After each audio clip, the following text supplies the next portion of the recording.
Chikungunya પછી જેને વાની સમસ્યા રહી જતી હોય તો ઘણા બધા એવા પેશન્ટ આપણી પાસે આવતા હોય છે કે જેમાં ચિકનગુનિયાને કારણે અમુક સાંધામાં ખૂબ જ દુખાવો રહી ગયો હોય અને અલગ અલગ જગ્યાએ દવાઓ કરવા છતાં પણ ફાયદો ન થતો અને ધીમે ધીમે એમાંથી વા થઈ જાય છે અને વાને કારણે પછી આખી જિંદગી કોઈને કોઈ દવાઓ લેવી પડતી હોય ઘણા બધા પેશન્ટ આપણે જોયા હોય છે.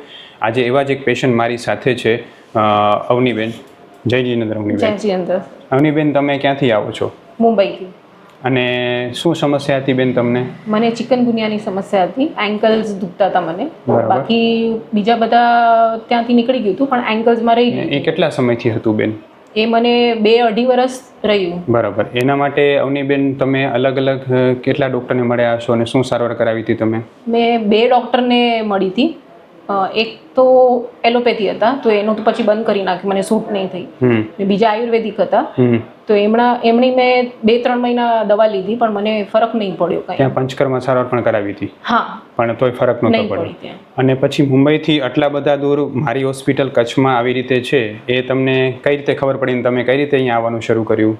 એ મારું શ્રેય હું મારી માતાને આપું છું કેમ કે મારા મમ્મીએ મને અહીંયા લઈ આવી છે. બરાબર છે, એમણે તમને સજેસ્ટ કર્યું, બરાબર ને? અને પછી બેન તમે અહીંયા આવ્યા અને આપણે માત્ર ને માત્ર 14 દિવસની દવા કરી, બરાબર? તમને કેટલા ટકા સારું થઈ ગયું? મને 100% સારું થઈ ગયું. 100% સારું થઈ ગયું. ક્યારે હું વિચાર્યું હતું કે આટલી આયુર્વેદ દવા આટલી ઝડપથી કામ કરી શકશે? હું વિચાર્યું મને એમ હતું કે આ રોગ મારા સાથે જશે. તમે વિચાર્યું કે હું જ્યારે ઉપર જઈશ ત્યારે આ રોગ મારા સાથે લઈને જશે. બરાબર છે. ટેવ પડી ગઈ હતી મને આ રોગની કે ભાઈ ઠીક છે આ કેવો દુખાવો થતો બેન તમને? એ હું પલોઠી વાળીને બેસી જાઉં ને નીચે કંઈ પણ કરવા માટે કામ કે કંઈ બી તો પછી ઊભા થવામાં મને બહુ તકલીફ થાય. એટલે મને એક સપોર્ટ જોઈએ કે મને કંઈ ટીપાઈનો સપોર્ટ. એટલે આટલા નાની એજમાં પણ તમને ઊભા થવા અને બેસવામાં તકલીફ પડતી એમ? અને પછી એન્કલ્સ એટલે કે તમારા ઘૂંટીમાં એટલો બધો દુખાવો થતો કે ચાલવામાં કે સોજા આવતા કે એવું પણ થતું? ના, સોજા એ ચાલવામાં એકવાર હું ચાલી પડું ને તો ત્યારે કંઈ ન થાય પણ બેસી જાઉં ને ક્યાં બી પછી સવારના ભાગમાં ઉઠો તો જકડાટ રહેતી? હા, થોડી રહેતી. બરાબર છે. હા, અને તમે જે અલગ અલગ દવા કરી જેમ કે એલોપેથી દવા તમે કરીને પછી મૂકી દીધી, શું કામ મૂકી દીધી? ગરમ પડતી હતી? એસિડિટી વધી જતી હતી. ગરમ પડતી હતી, બરાબર છે.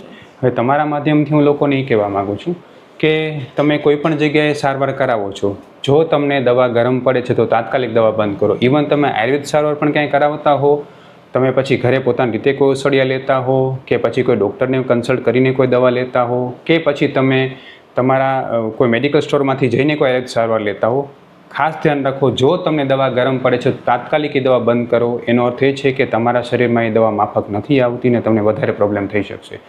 જેમ અવનીબેનની આખી પ્રકૃતિ ગરમીની છે અને એમને ગરમીને કારણે જ એ વા મળતો નહોતો. એને જેટલી પણ દવા કરાવી બધી ગરમ દવા જ કરાવેલી હતી. જેવી આપણી મેડિસિન શરૂ થઈ તો આપણે પરફેક્ટલી એમના પ્રકૃતિ પ્રમાણે દવા કરીને એ વાની દવા તરત એમને સૂટ થઈ ગઈ કારણ કે આપણે એની પ્રકૃતિને જજમેન્ટ પ્રમાણે દવા કરી. એટલે મારી તમને સર્વે નમ્ર વિનંતી છે કે જો તમને કોઈ પણ આયુર્વેદ સારવાર ગરમ પડે છે તો તાત્કાલિક એ દવા બંધ કરો.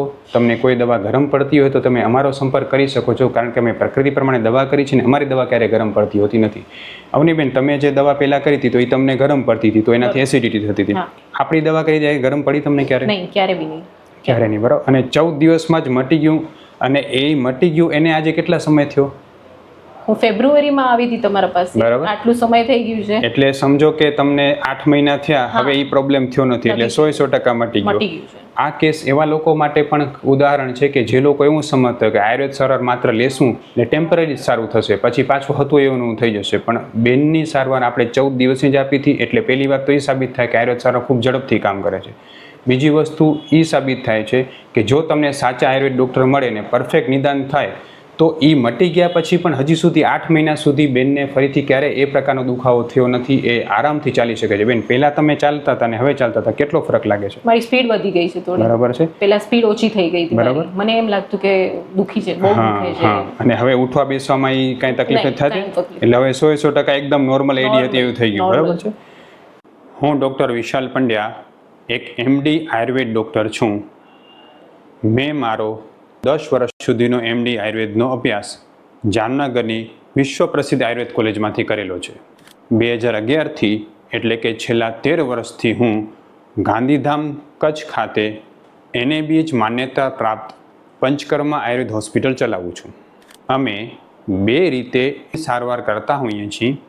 સૌથી પહેલાં તો કચ્છ કે એની આસપાસના દર્દીઓએ હોસ્પિટલમાં રૂબરૂ બતાવવા માટે આવવું અને બીજું કચ્છથી દૂર રહેતા દર્દીઓ માટે ઘર બેઠા ઓનલાઈન દવા પણ મંગાવી શકે છે.